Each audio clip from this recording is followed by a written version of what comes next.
What's going on, ladies and gentlemen, saints and ain'ts, and welcome to Lactic Acid. I'm your host, Dominique Smith, and today we have seven-time All-American shoe aficionado baller out there in Oregon doing great things, Vanessa Fraser. She joins us. Nessa, what's going on? Appreciate you coming on the show. Thanks for having me. Just sitting here in Park City about 2.5 weeks into my altitude training camp. Oh, that does not sound fun. Yeah, no, it's not. Yes. I'm not even going to pretend to sound. I mean, Park City sounds like a beautiful place, but running in an altitude environment where you can't breathe, that takes a special kind of person. So may the good Lord bless and keep you in that endeavor. All right. So usually the thing that I ask everybody when they come on, I'm going to move it until the rapid fire. So I want to ask you this question. Let's just say Ben and Jerry's came to you and said, Nessa, we're going to start an ice cream brand around you. What we need from you are 2 flavors and a name. What would the flavors be? And then what would the name of the specialized ice cream be called? I think there would be one that's like a vanilla base with hazelnuts and Nutella swirls throughout. Gosh, yes. Because I love, the hazelnut and Nutella combo. So good. And I don't know, maybe call that like nuts for Nutella or something. And Okay. Nuts for Nutella.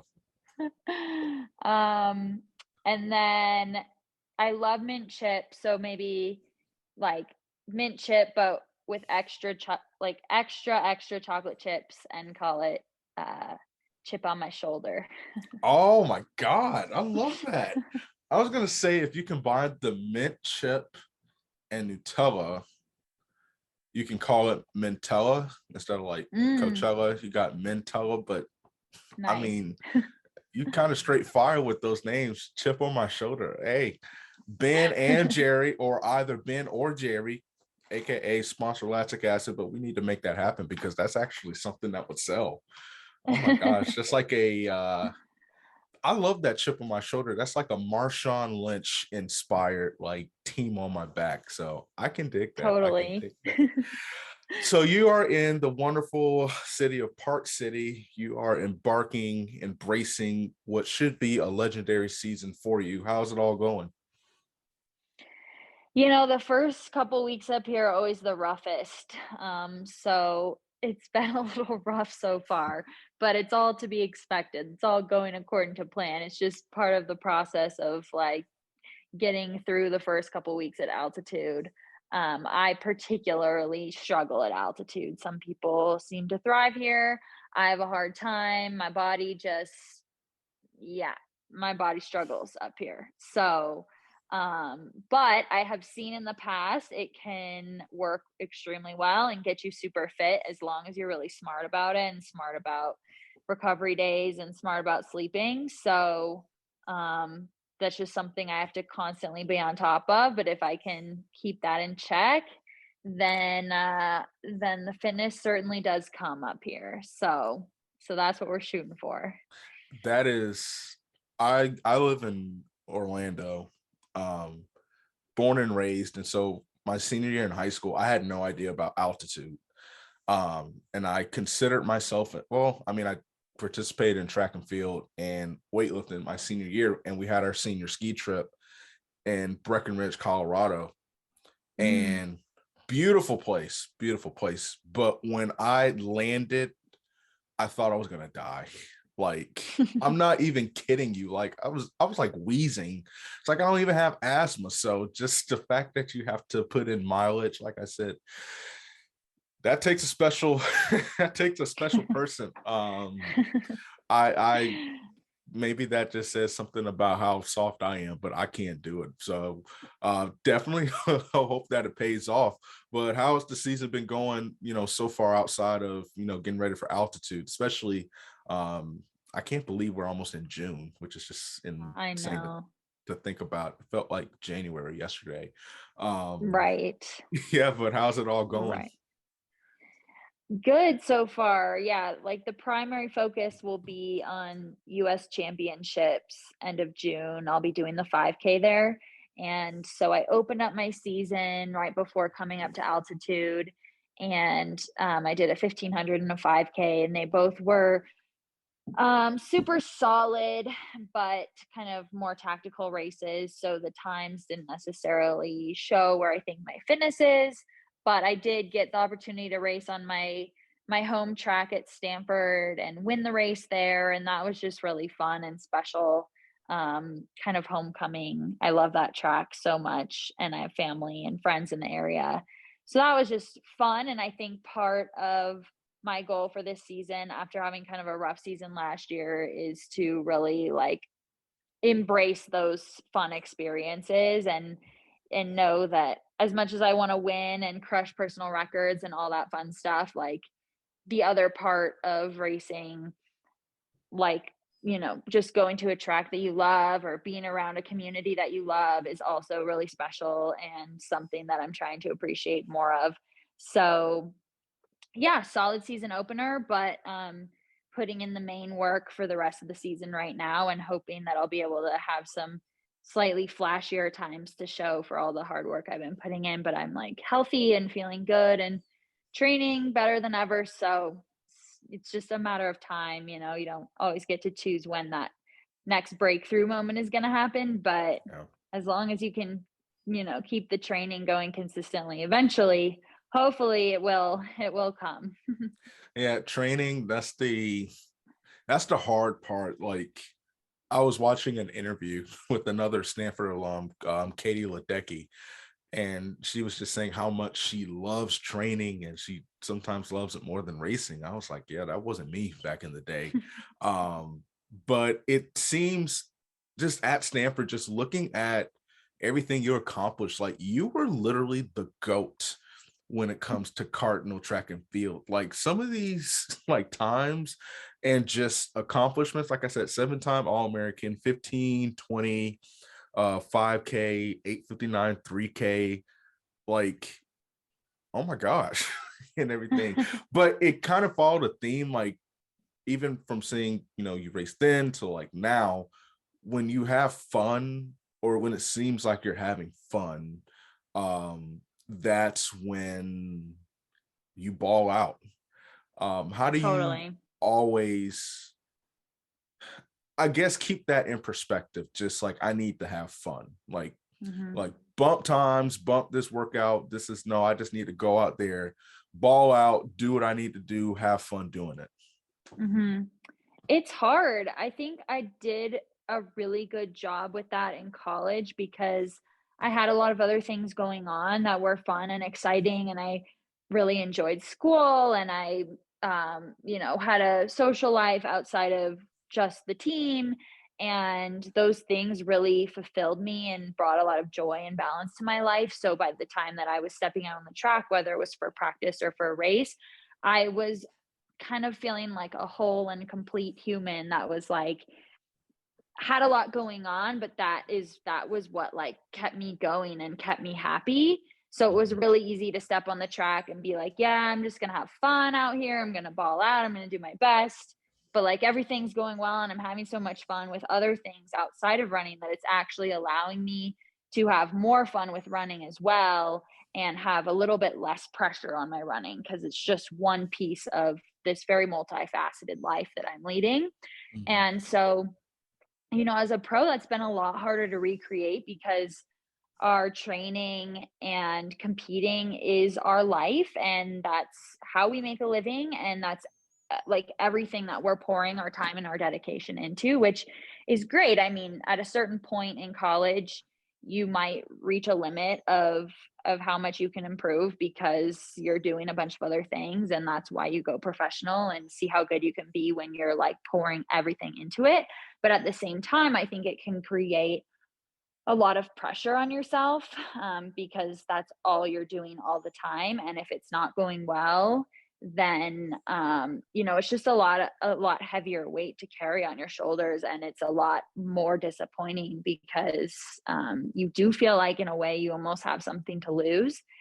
And it's trying to reframe that and somehow remind yourself that even though this is how I'm making a living right now and this is what I'm pouring all my time into, um, at the end of the day, like, exactly, like, the only way to be really good is to be having fun with it, so you just have to find a way to, like, reframe that mentality. But I'm just recognizing that it's a lot harder to do when you are in this situation and in this environment. And I think the longer that I'm a professional, I'm now in my 4th year as a professional, the, I guess, easier it is to do, and I've gained more perspective because I've had failures, and I've realized, like, even though that felt really intense and really disappointing in the moment, like not making the Olympic team last year, not even really being that close to making the Olympic team last year. And everybody on my team around me pretty much is making the Olympic team. In the moment, that's so devastating and it just feels so heavy. But it's like, the next day we all wake up, we're all the same people. I'm still me, my teammates are still them. We come back to training in the fall, everything is the same, nothing's really different. Everybody has new goals. So just like, I guess the more time I spend as a pro and the more time I spend in the sport, like, even though certain moments can feel really huge, it's like there's always another thing on the horizon. And people have really short memories in the sport. Like, they Yeah. celebrate moments hard, but then it's like everybody's looking to the next thing. On to the next. Yeah, Hmm. that's true. I'm curious about something. You majored in management science and engineering, in addition to being the GOAT on the track, in addition to having a social life. How? That is, I mean, I majored in journalism, minored in creative writing, and I thought I was going to pull the hair that I don't have out, like, of my head. But how did you, like, because that is impressive, especially at a prestigious university, uh like Stanford. How were you able to put it all together? And, like, that's why I say there's a lot that goes into, I don't all well I'm not even gonna cap. Yeah, I do call a lot of people the GOAT, but in this particular instance, yeah, it's fitting. How were you able to, like, excel at all of that? Like, that is time management, like, 101. Yeah, well, so I did 5 years. So by the time I was a fifth year, I like had it much better figured out than I did when I was a freshman. Yeah. But the bottom line for me with academics was letting go of perfection. And um I don't want to say like I tried really hard in school for sure, and I like put in the time of going to office hours and all those things to make sure I was keeping up with schoolwork and learning everything properly. But at the same time, I let go of making every assignment perfect and prioritizing sleep. I think sleep is the biggest thing for college athletes, and closing the books at 10 p.m. because I have practice the next morning and I don't want to, take away from my performance the next day. And I'm okay taking away from my performance in the classroom a little bit.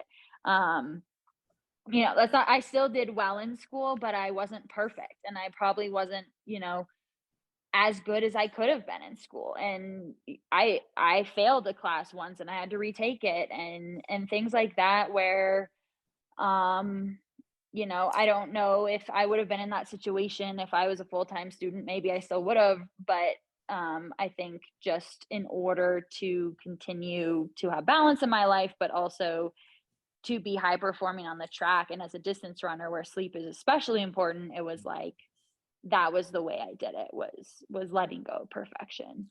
And I Let's think yeah, go ahead. Go ahead.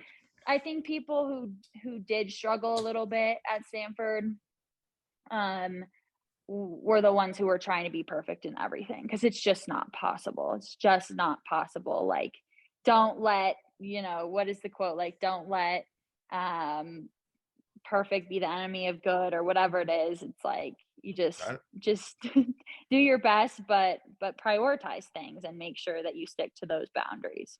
Whoever told me C's get degrees was a prophet. Because that is true. I think, I did fine in school, made the dean's list a few times or, a couple times. But like you said, even like talking to, my professors, we were having a conversation like, listen, the real world experience is greater than what you're going to get in this class. Mhm. And when he told me that, I was like, bet. But no, what you're saying, I think is great advice, because it's a lot of pressure. And like you said, we talk about, we grind so hard, but like, if you don't sleep, you're going to fall out somewhere. I don't care if Mhm. you go to Sanford or Stanford A&M, whatever the case might be, like the classification of school doesn't matter. So no, I think that was a good advice for any college athlete that's watching or any high school athlete that's going into college. But let's get away from track talk for a little bit. What the people want to know is about Vanessa Fraser off the track. And so usually, and I will ask this in 30 seconds, but in preparing for this interview, I noticed something that was beyond impressive. If you retired from track today, like in this podcast, like, Dom, I got to go, and you opened up your own shoe company, on every piece of chicken I've eaten, you would be a major success, because the shoes that you post on like Instagram and stuff like that are like, I'm like, oh my gosh, like this is some elite level shoe game. So what I was thinking of, if so, if you had to combine a track spike, or better yet, if you can turn any pair of shoes into a track spike, which one would it be? It could be the Air Force Ones, it could be the OG Jordan, whatever shoe collection, whatever shoe you have in your closet. If you can combine one of those shoes into a track spike. Probably the Dunk, which Ooh. the Dunk is just like really popular right now in general. It seems like they're just very fashionable with influencers right now and pop culture. But I love the Dunk. I think it's kind of like parts of it remind me of the Jordan, but I like the low nature of it, which would go well with a spike. And I like, the clean white with a pop of color. It just looks fresh. It is very fresh. What's your favorite pair that you have? Um, like of all my shoes or All of them. oh my gosh. I do like a good Air Force One. That's just probably what I wear the most. White or black? White. Okay. Yeah. I would I would love to have an athlete. Those white Air Force Ones. I'm 28, but those white Air Force Ones took me. I didn't have a pair. I didn't have money like that. But if you had, like, I've seen people wear three-piece suits with some white Air Force Ones, and it just completes the look. Mhm. That shoe is so timeless. Mhm. Um, Totally. and that's why I should probably buy a pair, but they're still kind of expensive. But still, there's such a timeless shoe that goes with everything. That's, in my Yeah. opinion, that's the only tennis shoe that you can wear with a suit, with a dress, Mhm. with a coat, whatever the case might be. Yeah, I agree. Are you in the black Air Force One kind of mold? Because you got to be a special kind of person to wear black Air Force Ones. That's a different kind of energy. That's what I've heard. I have a black pair with a bunch of gold studs all over it, which is, Oh, yeah, next level. oh my God, that's oh. Um, and then I have a black pair of the Sage, which is like the kind of the platform style. Wow. Um, which I do wear those too. I never realized how contentious they were, or, what a statement they were. But, I just liked them. But I realize that now. Do you have that kind of energy, or are you like more of the white Air Force Ones energy, or I the like, laid back? yeah. Yeah, I Okay. like the white better. But I think that there's a time and a place for everything, right? And so if if the mood is right, then the black ones will come out. Listen, if I was walking across or down the same street as you and I saw the black um Air Force Ones with the gold beads, I'm telling you, I will walk in the middle of the road. Like, you can't mess with people like that. That is dope. Because I've seen those once, and that is some baller level energy. I like that. I like that. That would be a good spike. Oh, I that would. I Mhm. would, yeah, that would be. I wonder if Nike can make that happen. The black Air Force Ones with the gold spike. I can see you taking. Oh my gosh, you would be the most feared 5K runner in the world if you took the line with those on. Um, Those would be sweet. Yeah, I'm a like so this is a new sweatshirt I got and it's, black and gold. I'm a big fan of that combination. Think there's a lot we it's could do there. it goes with everything. Mhm. It's rare. I think Nike should do more of it. They don't do too much, but yeah, I used to have like some black and gold pants, like Jordan pants. And like I Nice. said, that is a combination that they should really bring back. Okay. So we could talk about shoes all day. Even though that is a awesome revelation, because I need to go see if I can find a pair of those black and gold ones. Um, Three things that people do not know about you. Dang, that's hard. Um, I do five things, or is three enough? there's enough. Like are we talking the general public or, my friends? It's anybody you want to know. It's up to you. I leave that up to you. Okay. Um, let's see. Um, I am an only child. I used to be really into horseback riding, Okay. and the thing that I'm looking forward to most when I'm done running competitively is uh, downhill skiing again. Whoa, you were a downhill skier. Hmm. Oh, wow. What made you get into that?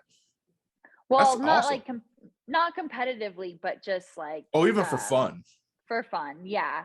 Well, I grew up in California, and so Tahoe was like a 4 or 5 hour drive from where I grew up, and I just, took various trips there in the wintertime. And I actually don't even remember learning how to ski because I think my parents were skiing and they had basically like a babysitter put me on skis and take me out. And like I have a photo of it when I was like 2, but I don't even remember it obviously.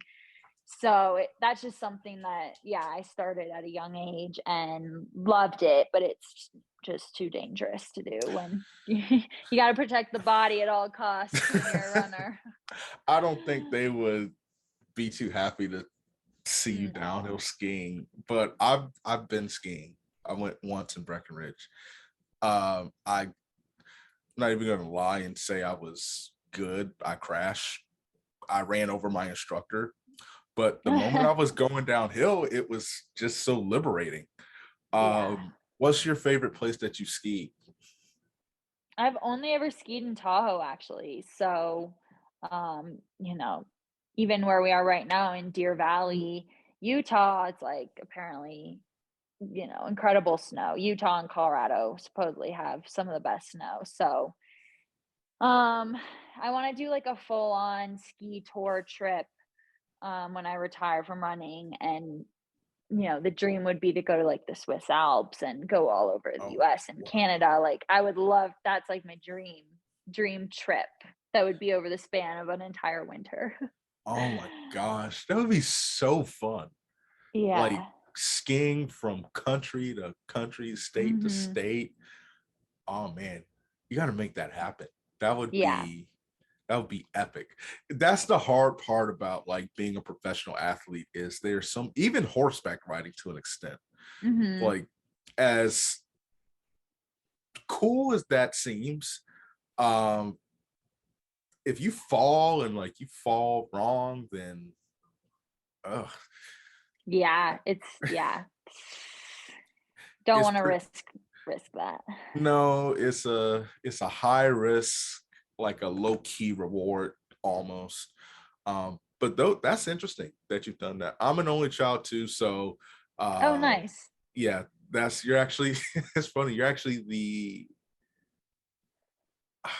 I think I've had one other person that's an only child on the show, which is unique, which is a fun way to live. I'm not gonna lie. Mhm. Um, what's the difference between growing up in California and where you are now in Oregon, or even going to school Mostly, in California? yeah, mostly the weather, I would say, is the biggest thing. Like, it's cloudy most of the time in Oregon, which is tough for me because, it's sunny most of the time in California. So that's the biggest challenge.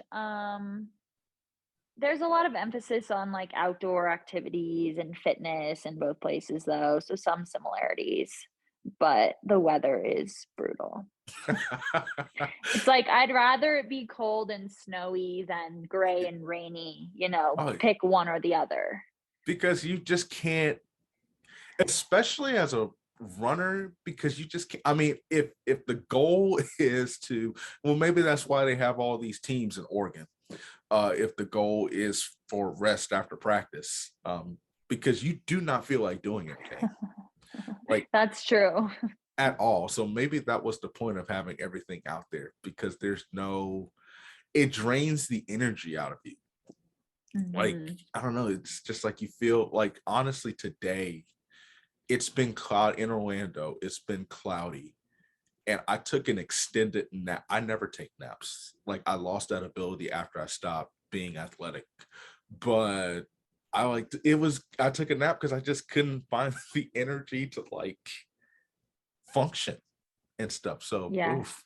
That's I've been to Oregon once when I covered pre last year, and it was like nice and sunny, and it was cool. Well, 65 degrees is winter for me, because that's like Hmm. winter in Florida. But they were Right. like, oh, well, we've had this heat stroke or heat wave, but usually it's like so many clouds in the sky and everything like that. So yeah, I can see why that can be a little turbulent. Um, Hmm. Now I love to talk about food. What are some of the Okay. go-to food places that you've seen in Oregon or that you can whip up yourself? Mm.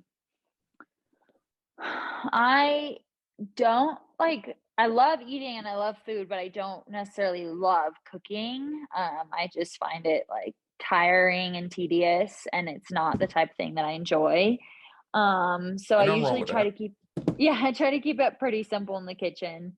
Um, and then there's a really good sushi place in Portland called Bamboo that's amazing. They have a roll called the Green Machine that's pretty iconic and famous. So that's probably my favorite go-to Portland spot. I hate sushi. So I I don't eat raw fish. This is a Okay. vegetarian roll. Yeah, I don't eat Okay. raw fish. Yeah. Okay. That's where I was getting tripped up at, Yeah. because, and I know I take a lot of heat for it. Um, Yeah, me too. but my fish has to be cooked. Like, I can't eat. Same. I don't understand how people do it, Mhm. but it's very popular. I'm Mhm. Yeah, but that makes me feel better that a professional elite athlete does not eat raw fish, so I don't feel as Yeah. pressured into doing it. Yeah. I That's don't the see how. thing is like everybody loves it, so I had to find a way to enjoy it. And this one roll is so amazing, and it's all vegetarian technically because yeah, I won't touch raw fish. It's Oh not no. for me. Have you done like I think they call it tempura? Mm-hmm. Okay, how does that taste? Good. Okay. If you fry anything, if you fried a flip flop, I would Yeah. probably eat it. But um, okay, I love that is fried things. what's the oh man, that is it's. I need to change the emblem, because this podcast is supposed to promote healthy stuff. as seen by the banana. But Mm. I talk fried chicken all the time because it's a lifestyle for me. What's your go-to fried ordeal?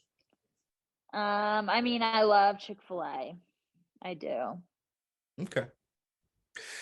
You see, I can't like. There's a Chick-fil-A in Oregon.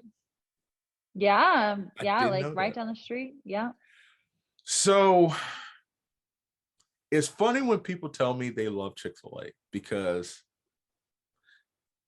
I think maybe because living here in Florida, like there's a Chick-fil-A on every corner, that it's not bad, Mm, but it's overhyped. okay.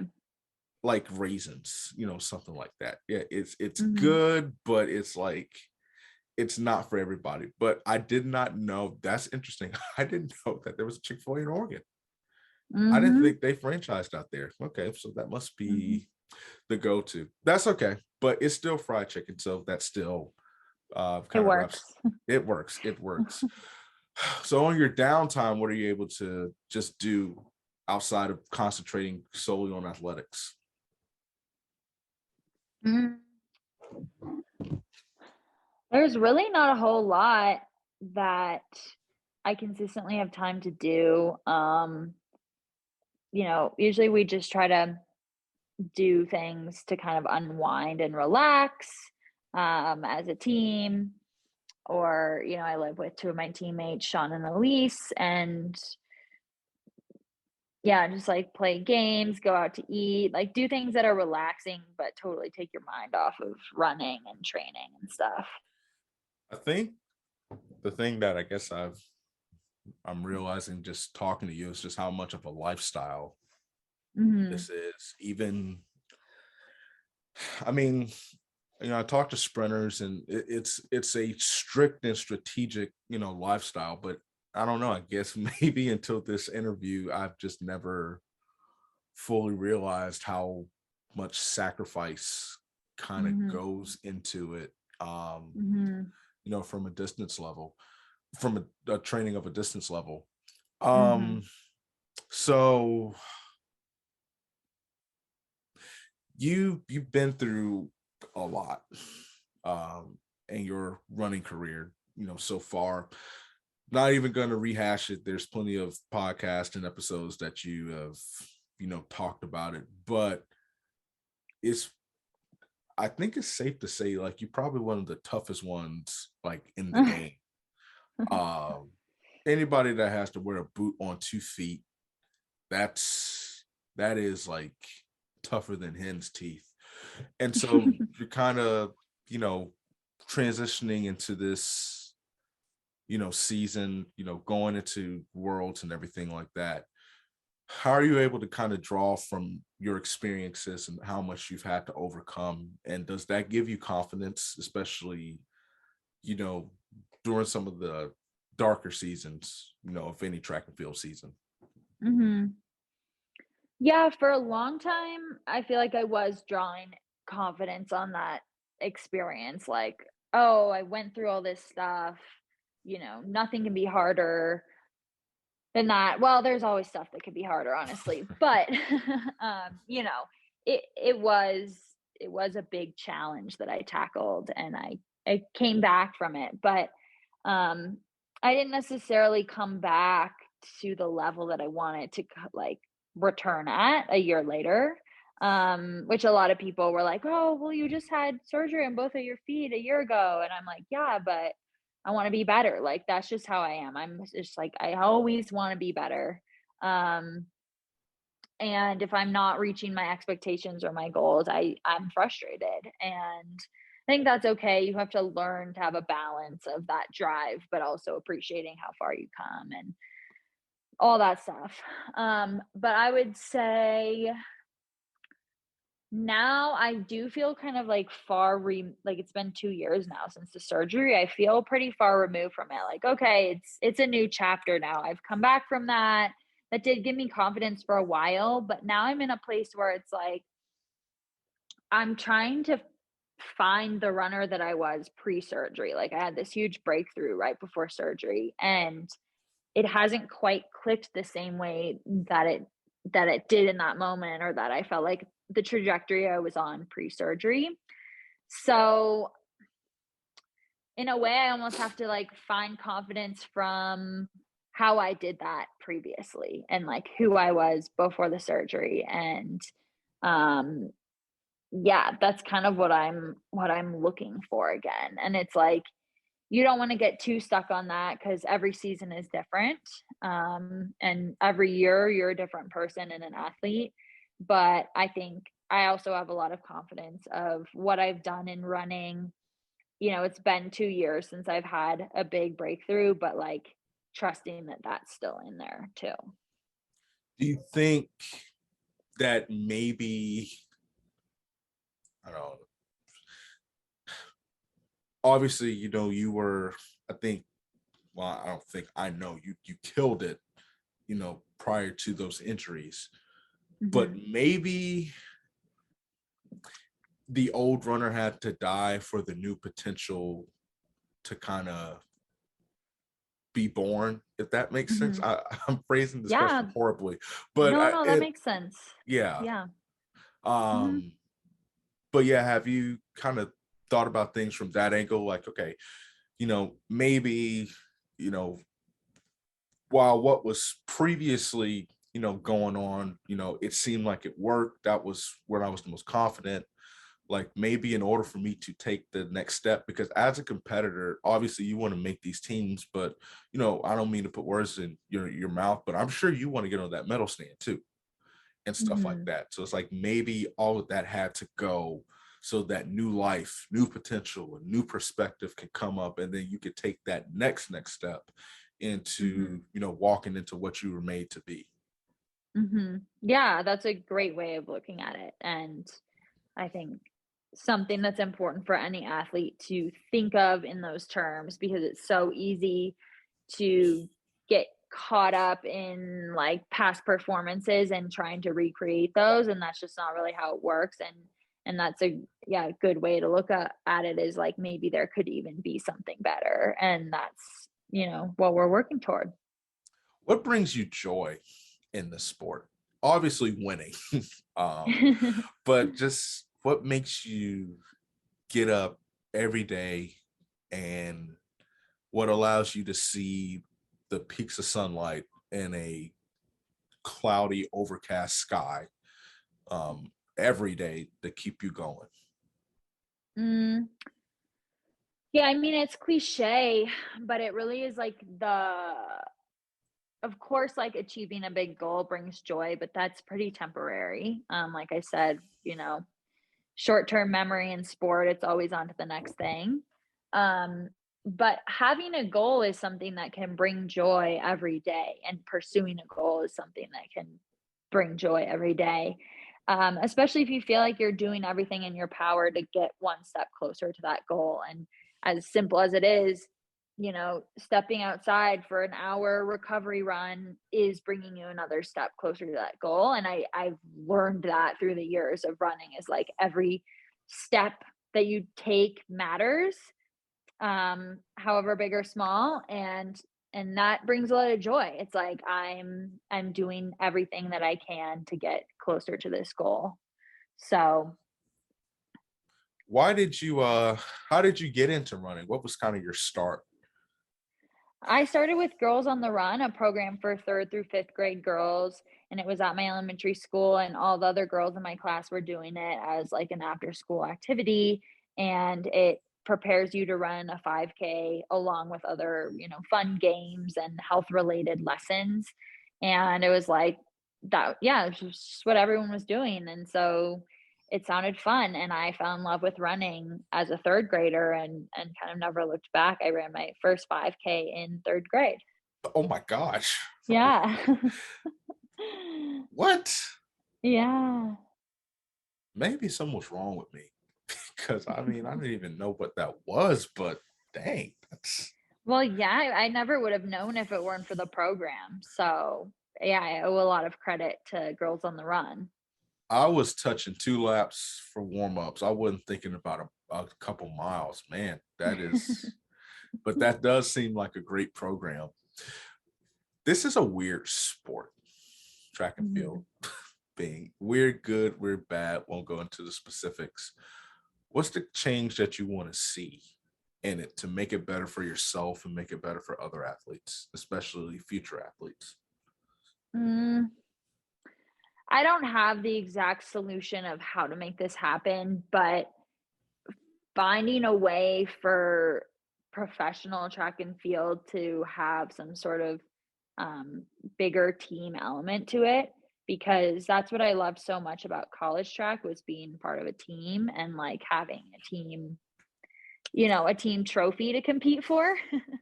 That But is, yeah. yeah, it's super individual, and that's can be hard and lonely and feel selfish sometimes because it's you and only you on the start line that matters really to yourself. So, and I'm a team oriented person, and I have a great training group. Like the Bowerman Track Club is technically a team, and it feels like a team, except on race day, it's kind of every man for themselves. And of course, we want the best for each other, but I wish there was a way to make it more of a team sport, because I think that is why, other professional sports have more attention, is because people love getting behind a team. And personally, I think it's more fun. So, I think you're dead on right. I would love to see a team because, like, in the world championships, and I forgot if they're doing it this year or not, or I could be hallucinating, or even, the Olympics, they do medal tallies, for, their country. So, yeah, to kind of have a trophy, to see who gets the most medals, I think that pushes the incentive. I mean, there's already motivation to win and get on a medal stand, but yeah, to have like a team trophy element to it. I think, world relays I thought is a good idea. mhm. But at the same time, like it's so I'm not like a participation trophy person, but you do exclude a good part of the sport, because you have the 4 by mile, and you have the 4 by 1, the distance medley relay. But that would be fun, like to see, like, okay, let's actually have a 5K, and a 10K, and just like in college, 1 through 5 or whatever the case might be, whoever can get the most points. I think that would actually Mhm. be good, and I actually think that Mhm. would bring more eyes to the sport. Mhm. And so that is interesting. You're actually the only athlete that I've actually talked to that has brought that up. I think that's a I think that's a great idea, and hopefully, that's something that is considered moving forward. Last couple questions, then we'll jump to rapid fire. Then we will wrap this up with a bow. Have you found kind of your motivation for what you want to do post sport? Yeah, I in college became very interested in the venture capital industry. Just being in Silicon Valley, I was around a lot of startups, and then did some internships in the space. And the reason why I think it's so fascinating is, well, there are a lot of things in life and business that have a lot of similarities to running and distance running, especially. But I see a lot of similarities in entrepreneurs where they have a dream and it takes a really long time to see that come to fruition, which is just how it is with running. It's like years and years and years in the making of consistent work that's not always very glamorous, and you don't always see results. But it can turn into something really big and amazing if you really put the dedication into it. So I see a lot of similarities in that, and just a fascination with technology and innovation. And on the venture capital side, being able to be a part of a founder's journey and help them along the way is just something that really excites me. So It seems like you have a heart for people and investing in people, mhm. um, and seeing them succeed. That's actually really cool. Even in your platform now, or where you are now as a professional, do you see ways that you can still kind of slowly but surely kind of dive into that world? Yeah, I'm working on it. It is just so hard, especially, the way our team is structured is it's just like you said, a full lifestyle commitment. And, I'm locked up at altitude camp for 8 weeks at a time sometimes. And Oof. you know, 8? yeah, it's hard, but yeah, I'm kind of always like thinking about that and brainstorming ways, but it's definitely hard to do. Well, when you make it big, can you sponsor my podcast? Yeah, for Then sure. there we go. We'll have you back on. We'll give you a 1 minute. I'll give you a 5 minute ad at the beginning of the show. We'll go from there. But that's actually really cool. All jokes aside, I actually love that. Somebody that actually wants to invest, but not, I think, and you probably understand it more so than I do from a business perspective. It feels like the society is a very quick results oriented thing, and nobody really, even in track and field, with the way things go sometimes, nobody really takes the time to see the process through and kind of see them Mhm. develop. So it's actually really refreshing to hear someone that cares enough about people, who wants to take that time to develop them and invest in them. Last question. If you had to give advice to anybody who's watching, especially if they're struggling on this journey, what would it be? I would say to always remember the big picture, whether that's the big picture with your running and the sport or even the big picture in life. I think when you're struggling, it's really easy to kind of spiral and feel like your world is crashing in on you. But to remember, like, my thought about the Olympic trials when it was hard for me, I didn't go into it feeling ready. I hadn't been feeling like myself in training the months leading into it. And to like go into something feeling that way is really hard, and like still having to try your best, even though it's not going to be what you were dreaming of. To just remember the track from like, a satellite view above the earth, and it's like this tiny, tiny, tiny little speck on the earth, and you're among a huge group of people running circles around it.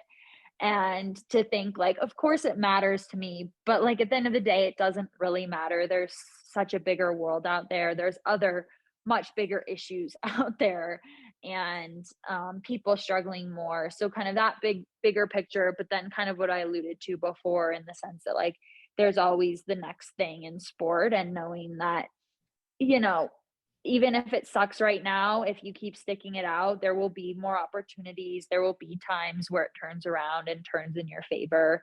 And to think about not just this season, but if like you're dealing with a huge injury and the season is kind of out the window, like think about next season and find ways to get excited about future things, even if they're way down the road, just keeping that really large perspective.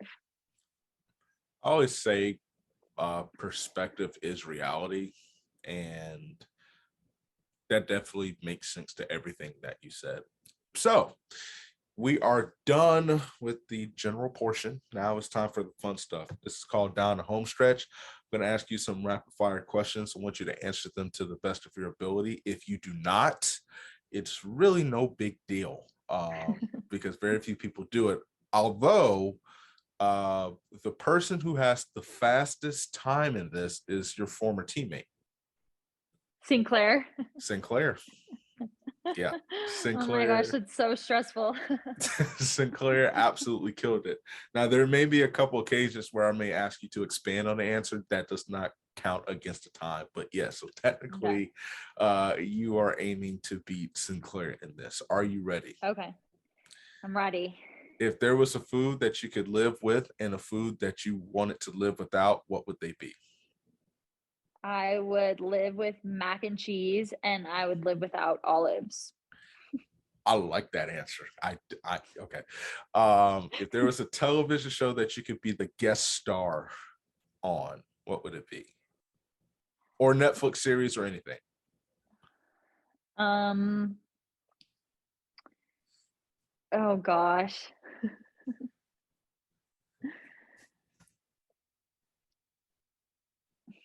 You want to come back to that one? Yeah. Okay. If you had to pick a superhero to describe your game on the track, who would it be?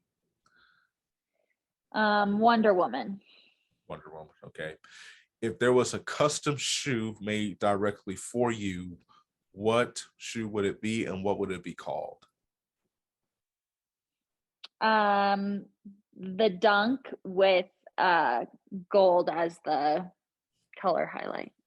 All right. What's the name of the shoe? Um, the Bolt, like a lightning bolt. Okay. Got to trademark that before you saying gets it. I actually think that would be Oh, called, true. yeah. Actually, that shoe should be called the Knockout. Nice. I like it. Yeah, the Knockout. All right. Dream location to take a vacation. Jackson Hole, Wyoming. Okay. What's the last TV show that you binge watched? The Ultimatum on Netflix. Okay. If they made a movie about your life, who do you want to play the character? Your character. Blake Lively. I can definitely see that. I can definitely see that. Okay. If you had to be asked, okay, I'll make this question a little easy for you. So instead of a Okay. TV series, Okay. if you had to play a character in any movie, Mm. like if they've said, Nessa, we want you to be in this movie. Oh my gosh, this is just so cliche and annoying, but I think I could do it. I just hate myself for this answer. Legally Blonde.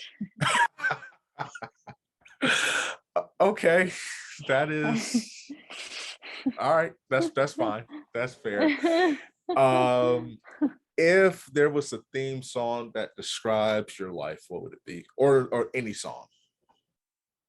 mm, Walking on a Dream, but the Wiz Khalifa, the Thrill by Wiz. The Thrill. Okay, I Hmm. love that. Okay, Hmm. what is on your game day playlist? Like, what's the song that pumps you up the most? Um,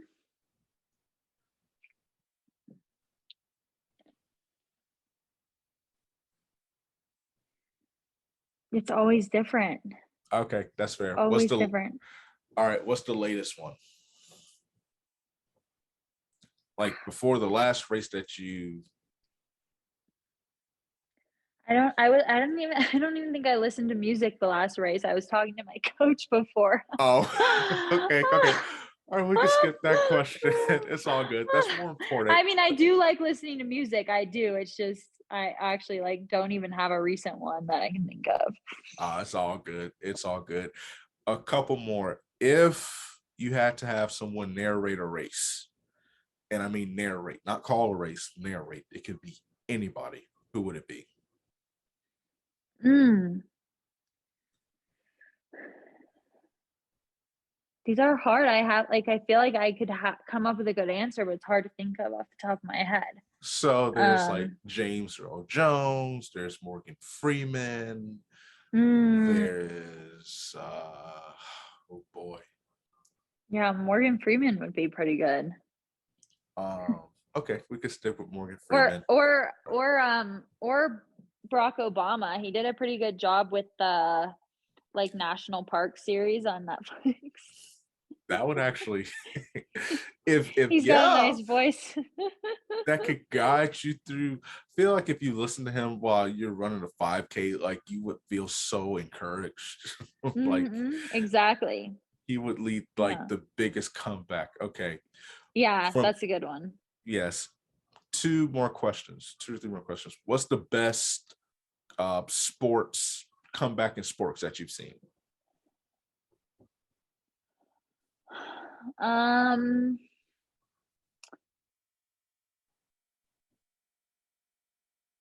well, I guess we like got a like nice inside look in the in the Michael Jordan docuseries, I feel like when you actually see behind the scenes of an athlete's comeback, that just gives you a whole different level of appreciation for their toughness. Definitely. If you were not running track, what other sports would you participate in? Ski racing. Ski racing, yes. You'd be Team USA. Okay. Last question. If you could be on any Food Network show, what would it be? If you could be the guest? I don't even see, I'm not into cooking. I don't think I could name a single Food Network show. Is like Cake Boss a Food Network show? I don't know if it is. I don't know if that's even an American show. I thought it Yeah, was I a don't think it European is. show. Yeah, it Okay, might be. so the one that will suit you is Diners, Drive-Ins, and Dives. Oh, okay. Yeah, there we Oh, go. God, Fitty. Nice. Because that way you can just drive around to all the fancy restaurants around the world and you just try the food for free and stuff like that and Perfect. film it. So Love it. pretty much, yeah, it's a big vlog. Okay. You have completed down the home stretch. I hate to say it, but Sinclair got she got you. Oh, that's She okay. But sometimes, yeah, it's hard. Those yeah, rapid fire can be hard. they can be hard, but hey, you still killed it. Like I said, you did not catch an L, so there's no need that you don't have to bounce back from. Still in the top 10 of performances. So that is pretty awesome. So last question. What can we expect from you this season? How are we rocking?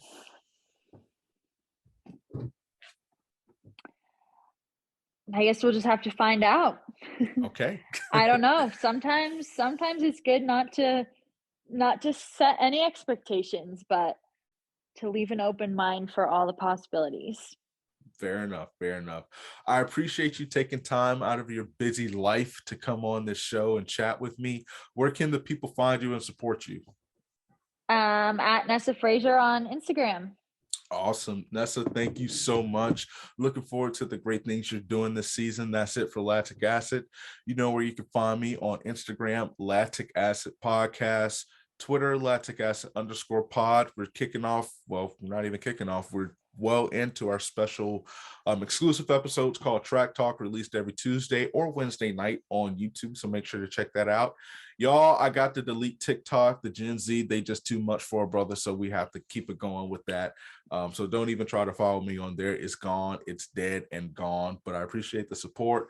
Continue to follow. If you're interested in sponsoring the show, shoot me an email at lacticacidpodcast@gmail.com, and we will catch you next time.